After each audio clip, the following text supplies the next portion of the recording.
Pada pekan lalu, Forum Masyarakat Peduli Parlemen Indonesia atau Formapi merilis catatan akhir kinerja DPR RI periode 2014-2019 dan berikut ini akan kami paparkan beberapa poin penting di dalamnya. Dan kalau kita akan melakukan evaluasi, tentunya kita harus memiliki indikator dan indikator itu berangkat dari fungsi-fungsi dari DPR itu sendiri yang termaktub dalam pasal 20A Undang-Undang Dasar 1945 di mana fungsi DPR RI adalah legislasi, fungsi anggaran dan juga fungsi pengawasan. Kalau legislasi diantaranya adalah menyusun prolegnas, menyusun dan membahas rancangan undang-undang, menerima dan membahas RUU dari DPD dan menetapkan undang-undang bersama Presiden serta menolak atau menerima Perpu yang kemudian nanti akan dijadikan undang-undang. Sementara pengawasan tentunya untuk mengawasi undang-undang, APBN, kebijakan pemerintah. Sementara untuk anggaran yaitu memberikan persetujuan atau penolakan atas RUU tentang APBN dan juga menindaklanjuti hasil pemeriksaan dari BPK.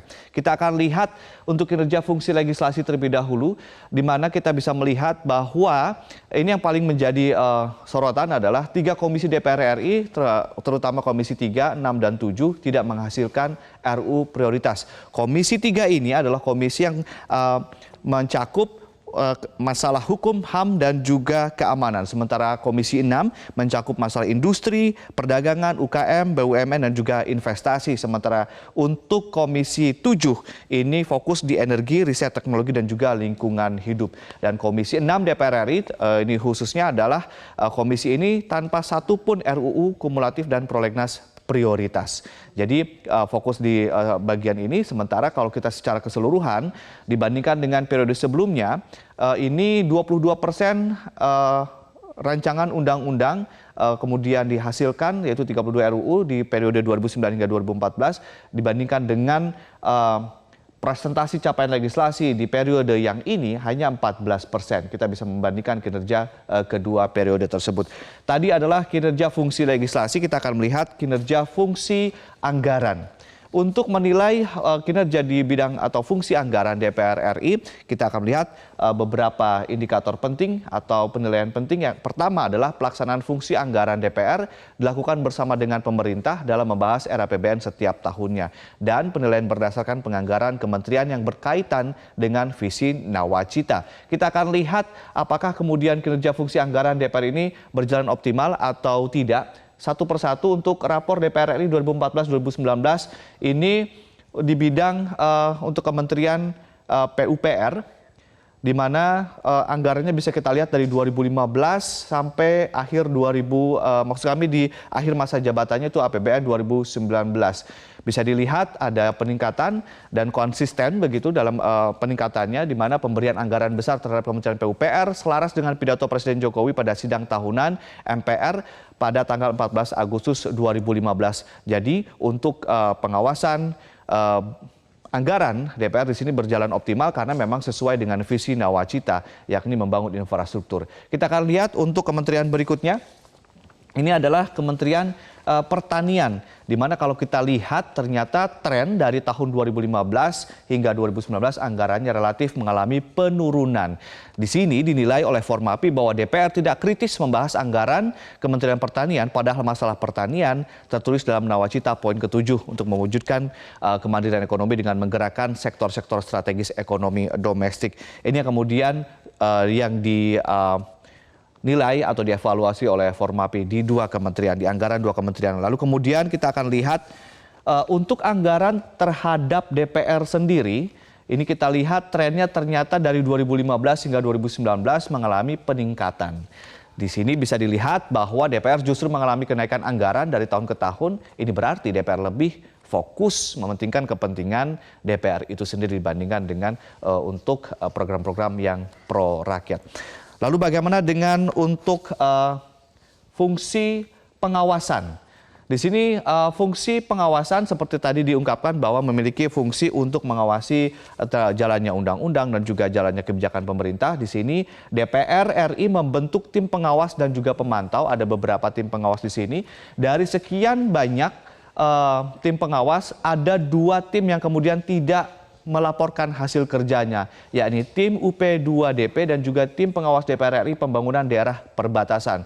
Sisanya tim pemantau pelaksanaan Otonomi Khusus Aceh, Papua, dan DIY, tim pengawas DPR RI Perlindungan TKI, lalu kemudian juga tim implementasi reformasi DPR RI, ada juga tim pengawas vaksin palsu, tim penguatan diplomasi parlemen, tim pengawas pelaksanaan penanganan bencana, dan tim pengawas penyelenggaraan ibadah haji. Mereka semua melakukan atau melaporkan hasil kerja mereka, sementara 2 tadi yang merah ini tidak memberikan laporan apapun hingga akhir masa jabatan DPR RI periode 2014-2019. Bagaimanakah evaluasi dari Formapi? Kita langsung saja bergabung bersama rekan Zakia Arfan yang sudah bersama dengan narasumber di studio. Silakan Zakia. Baik, Ade, terima kasih, dan juga pemirsa, saat ini saya sudah bersama dengan Direktur Eksekutif Forum Masyarakat Peduli Parlemen Indonesia atau Formapi.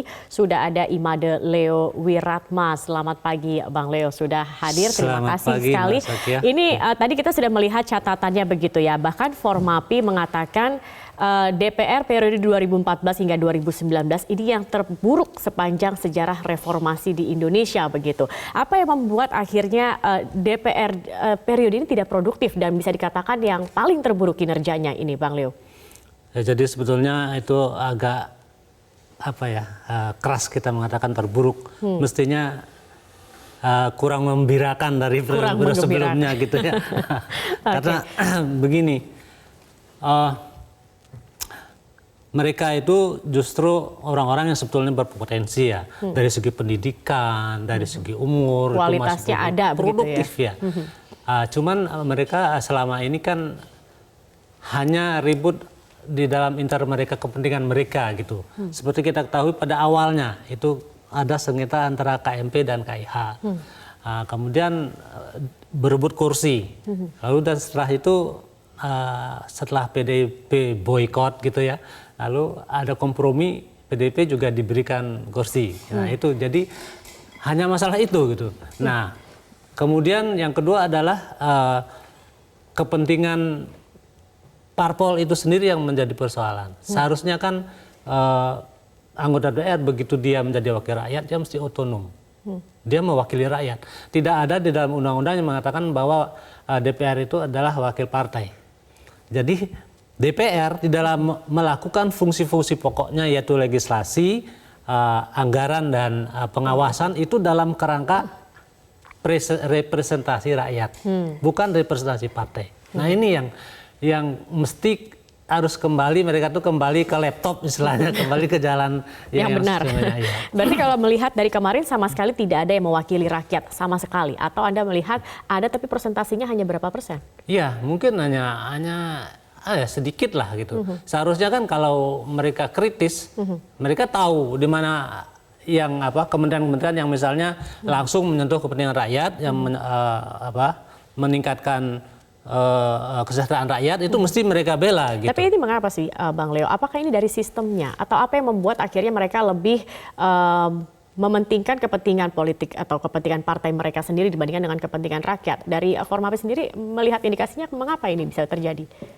Ya itu karena memang hegemoni dari partai politik terhadap anggota itu. Jadi mestinya tugas partai politik kan menyiapkan kader-kadernya, lalu kemudian diwakafkan ke DPR dan untuk mengabdi di sana gitu. Tetapi kan sekarang seolah-olah mereka dilepas tapi kakinya diikat gitu. Jadi tidak otonom gitu.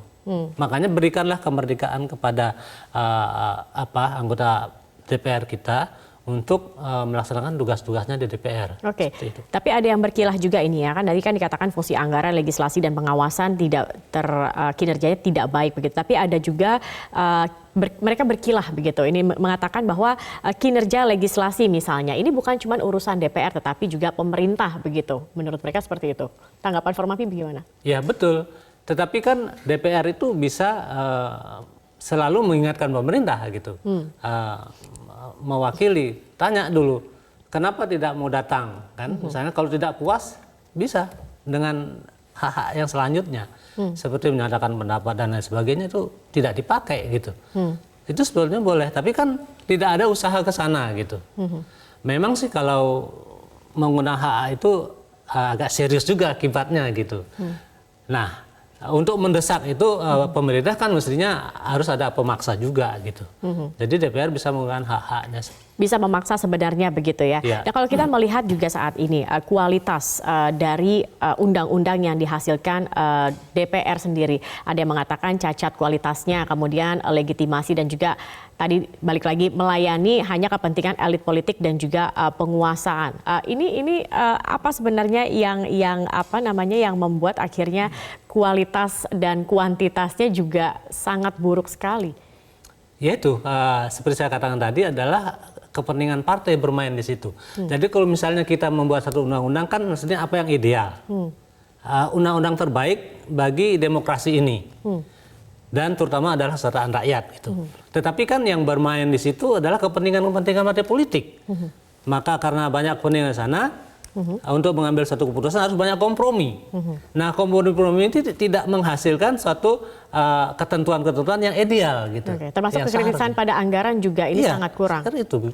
Baik, ini yang sangat menyedihkan juga Bang Leo kalau kita melihat begitu. Bahkan ada satu komisi 6 yang tidak menghasilkan undang-undang prioritas begitu kan. Kemudian ada 2 komisi juga rancangan undang-undang prioritasnya 0, hanya memproduksi undang-undang kumulatif begitu kan. Nah, hal-hal seperti ini sebenarnya bisa tidak sih kalau mereka bekerja kemudian tidak ada hasilnya itu diberikan sanksi? Itu bisa tidak sih sebenarnya Bang Leo? Ya, jadi sebetulnya begini ya. Kalau di dalam kabinet Jokowi pertama ini kan yang diutamakan adalah infrastruktur.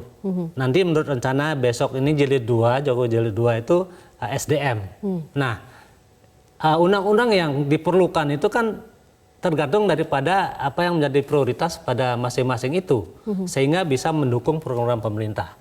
Nah, barangkali di jilid 1 ini mungkin Komisi 6 dan Komisi berapa itu yang tidak kebagian mungkin tidak ada sangkut pautnya dengan itu gitu. Jadi ini wajar. Itu bisa. Ya sebetulnya wajar sih karena mungkin tidak ada kaitannya dengan program yang itu gitu.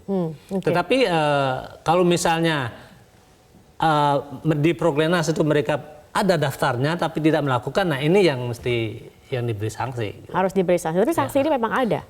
Tidak ada sih. Tidak ada. Tidak ada. Jadi, tapi kan DPR selalu tidak pernah kalau untuk dirinya sendiri itu tidak pernah ada sanksi. Ini menimbulkan juga kegemasan oleh masyarakat. Mereka yang memilih wakil rakyat mereka tetapi bekerjanya tidak maksimal begitu kan. Kemudian apa yang harus dilakukan juga begitu oleh apa yang bisa dilakukan juga untuk mereka ini bisa berubah. Apalagi kalau kita lihat nanti di periode mendatang dari 575 anggota DPR ini kurang lebih 50,26% adalah petahana.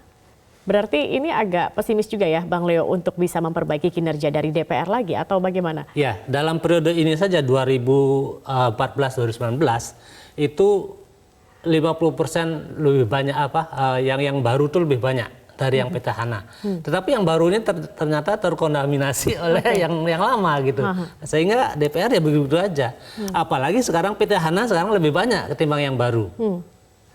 Kami sih tetap berharap bahwa ada suatu keajaiban yang terjadi di DPR. Hanya menunggu keajaiban ini? Ya, saya kira itu. Jadi tidak bisa kita harapkan terlalu banyak juga gitu.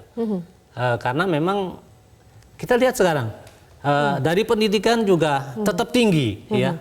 Itu dari D4, S1, S2, S3 itu kalau dikumpulkan itu paling banyak. SMA-nya hanya sedikit. Jadi dari umur juga demikian. Sekarang milenial juga ada masuk ya. Ya mudah-mudahan milenial ini membawa pembaruan gitu, berani bersuara, berani berbeda dengan fraksinya, sehingga hati nurani itu bisa terejawantahkan dalam sikap-sikap DPR. Bang Leo, bahkan ada yang mengusulkan reformasi saja parlemen ini, perlukah? Ya mungkin reformasi dalam arti perbaikan manajemen saya kira ya, dan kadang-kadang pimpinan pun tidak bisa memaksa para anggotanya, karena katanya anggota-anggota yang lain itu bukan di partainya dia gitu, partai orang lain, jadi susah. Harus seperti misalnya sering bolos dalam rapat paripurna, itu tidak bisa mewajibkan katanya itu orang ikut sidang paripurna gitu, karena itu kan partai lain.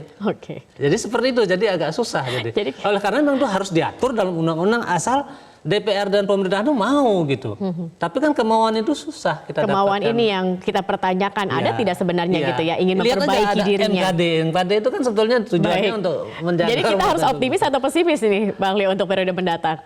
harapannya besar, Harapannya tapi besar. kayaknya masih pesimis saya Oke. ke depan ini. Oke, kita harapkan semoga juga ada perbaikan kinerja terutama dari wajah-wajah baru yang akan masuk ke dalam periode mendatang. Ini bisa membawa angin segar dan juga mau membawa perubahan dalam kinerja DPR khususnya yang bisa mewakili rakyat, bukan hanya saja mewakili partai mereka saja. Terima kasih Direktur Eksekutif Forum Masyarakat Peduli Parlemen Indonesia atau Formasi IMADE Leo Wiratma sudah bergabung bersama kami di Metro Pagi.